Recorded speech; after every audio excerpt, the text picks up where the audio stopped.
The time a woman exposed her company's deadly secret.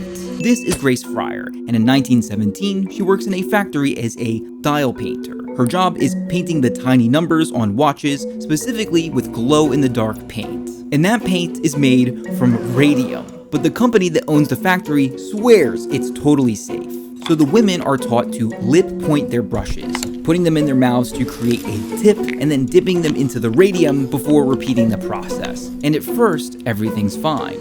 Until Grace and her coworkers start getting osteonecrosis, toothaches, jaw pain, and bones that just snap. Their doctors do not understand it. Some of them start getting diagnosed with syphilis, which they didn't have, and the company insists the paint is not the cause. But Grace doesn't buy it. Now by 1925, she hasn't worked at the factory for 5 years, and she's still getting sicker. But even as her own health gets worse, she's pushing for answers. She interviews other dial painters, dentists, and even more doctors, specifically a doc named Harrison Martland, who investigates the effects of radium on the human body. And she concludes it has to be the paint.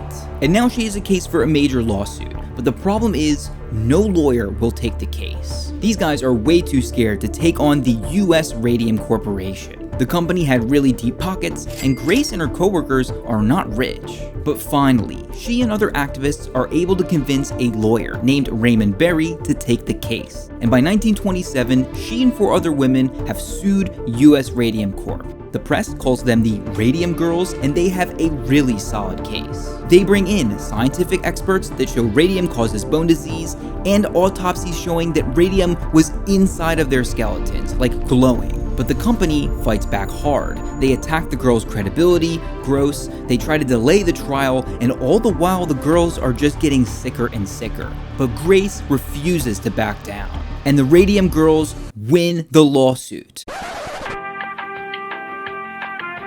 However, they each get about $10,000, $170,000 in today's money, and an annual stipend again of $10,000 with inflation, which is not that great considering what they went through. And some of the girls never get that payment. They passed away from radium poisoning less than a year later. And unfortunately, Grace, who's now 34, is gone, just 6 years after the trial started. However, their case did change labor laws forever, forcing companies to protect workers even when the science isn't settled. And that may have saved countless lives. But for Grace and so many others, the victory came too late.